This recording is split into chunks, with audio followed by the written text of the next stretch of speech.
നമസ്തേ പ്രിയമുള്ള പ്രേക്ഷകരെ, എല്ലാവർക്കും വാരഫലത്തിലേക്ക് സ്വാഗതം. ഇവിടെ വാരഫലത്തിൽ നാം ചർച്ച ചെയ്യുന്നത് 1200 കർക്കിടക മാസം 14-ാം തീയതി മുതൽ 2025 ജൂലൈ 30-ാം തീയതി മുതൽ ഉള്ള ഒരു വാരത്തെ ശുഭാശുഭ ഫലങ്ങളാണ്. ഇവിടെ നാം വാരഫലത്തിൽ ചർച്ച ചെയ്യുമ്പോൾ ഗ്രഹസ്ഥിതികൾ എൻ്റെ പ്രിയപ്പെട്ട പ്രേക്ഷകർ മനസ്സിലാക്കണം. നാം ഈ വാരഫലം ചർച്ച ചെയ്യുമ്പോൾ അത്തം നക്ഷത്രത്തിലാണ്, കന്നിരാശിയിലാണ് ചന്ദ്രനുള്ളത്. മറ്റ് വിശേഷിച്ച് ഗ്രഹങ്ങൾക്ക് വലിയ സ്ഥാനചലനങ്ങൾ ഒന്നുമില്ല. ശുക്രൻ മിഥുനത്തിലേക്ക് ശക്തമായി വന്നു കഴിഞ്ഞു, ചൊവ്വയും കന്നിരാശിയിലേക്ക് വന്നു കഴിഞ്ഞു.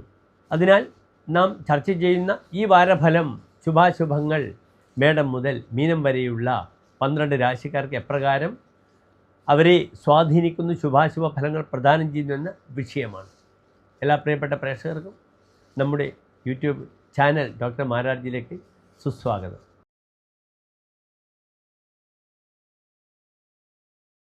മൂലം, പുരാടം, ഉത്രാടം നക്ഷത്രത്തിൻ്റെ ആദ്യത്തെ 15 നാഴിക വരുന്ന 2 നക്ഷത്ര സമൂഹം. ഇവിടെ ധനരാശിയിൽ ഗ്രഹങ്ങളില്ല. 3-ാം ഭാവത്തിൽ കുംഭത്തിൽ രാഹു, 4-ാം ഭാവത്തിൽ മീനത്തിൽ ശനി, 7-ാം ഭാവത്തിൽ ഗുരുശുക്രന്മാർ, അഷ്ടമത്തിൽ സൂര്യൻ, ബുധൻ കർക്കിടകത്തിൽ, 9-ാം ഭാവത്തിൽ ചിങ്ങത്തിൽ കേതു, 10-ാം ഭാവത്തിൽ കന്നിയിൽ ചന്ദ്രനും ചൊവ്വയും. ഇവിടെ ധനുരാശിക്കാർക്ക് മനസ്സിലാക്കേണ്ടുന്ന ഒരു വിഷയം, ഈ പാരമ്പര്യം, പൈതൃകം, ഈ വിഷയങ്ങളിൽ ഉണ്ടാകുന്ന ചില ബുദ്ധിമുട്ടുകളൊക്കെ വരും. കാരണം ധനുരാശിക്കാർക്ക് മാത്രം പറഞ്ഞൊരു പ്രത്യേകത പിതൃധനി എന്നാണ്. പൈതൃകമായ ധനം കിട്ടേണ്ട ആളാണ്. പക്ഷേ ഇപ്പോൾ പൈതൃകമായ ദുരിതങ്ങളാണ് ഉണ്ടാവുക. 9-ാം ഭാവാധിപനായ സൂര്യൻ അഷ്ടമത്തിൽ നിൽക്കുന്നു. അതിനാൽ ധനുരാശിക്കാർ പൈതൃകമായ സ്വത്ത് അതിനെ സംരക്ഷിക്കുക, അല്ലെങ്കിൽ നഷ്ടപ്പെട്ടു പോകുക, പൂർവികമായി ഉണ്ടായ സ്വത്തുകൾ നഷ്ടപ്പെടുന്ന സമയമാകുന്നു. ബാങ്കിൽ വെച്ച സ്വത്തൊക്കെ വിൽപ്പനയ്ക്ക് വെക്കുക, അങ്ങനെയുള്ള ബുദ്ധിമുട്ടുകൾ വരുന്ന സമയമാണ്. രേഖാപരമായ വലിയ വിഷയങ്ങളും വരും. പലപ്പോഴും രേഖാപരമായ വിഷയത്തിൽ സ്വത്തുകൾ നഷ്ടപ്പെടുക, അല്ലെങ്കിൽ രേഖ മൂലം തനിക്ക് മാനസികമായ ക്ലേശങ്ങൾ ഉണ്ടാവുക, രേഖയിലൂടെ ചതിക്കപ്പെടുക മുതലായ ബുദ്ധിമുട്ടുകളെല്ലാം വരും.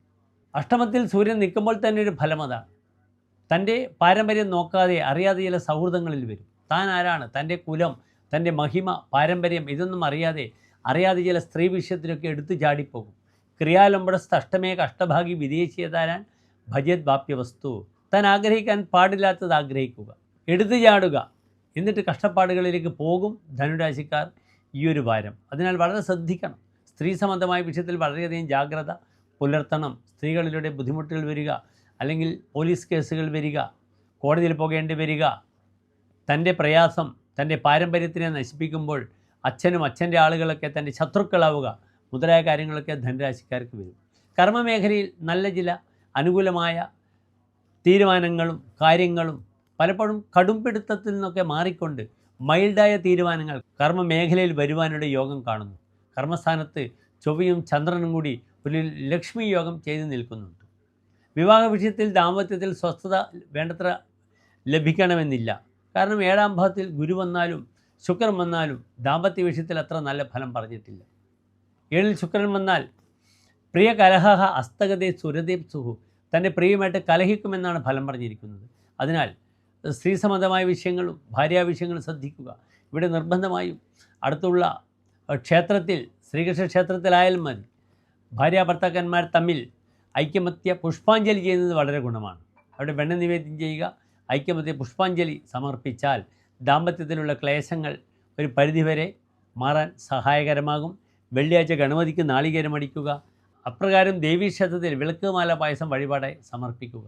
പല കാര്യങ്ങളിലും വലിയ തീരുമാനങ്ങളെടുത്ത് മുന്നോട്ട് പോകുവാനുള്ള വലിയൊരു കഴിവ് ഈ വാരം പ്രകടിപ്പിക്കും. കാരണം അഷ്ടമത്തിൽ ബുധനാണ്. ഭവന്തീഹ ദേശാന്തരെ വിസ്തൃതാഹ, അന്യദേശത്തിൽ പേരും പ്രശസ്തിയും ഉണ്ടാകും. പലപ്പോഴും തൻ്റെ പാരമ്പര്യം അല്ലെ പിതാവിൻ്റെ പേരിൽ ഇല്ലാതെ തന്നെ മകൻ പേരും പ്രശസ്തിയും നേടുവാനുള്ള സമയമാണ് 7-ലെ വ്യാഴം.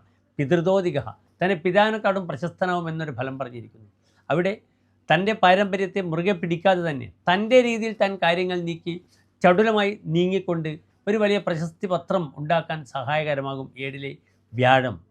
7-ൽ ശുക്രൻ വരുമ്പോൾ ഭാര്യയോട് കലഹിക്കുമെന്നാണ് പറഞ്ഞത്. പക്ഷേ 7-ൽ വ്യാഴം വരുമ്പോൾ പറഞ്ഞിരിക്കുന്ന ഫലം എന്താണ്?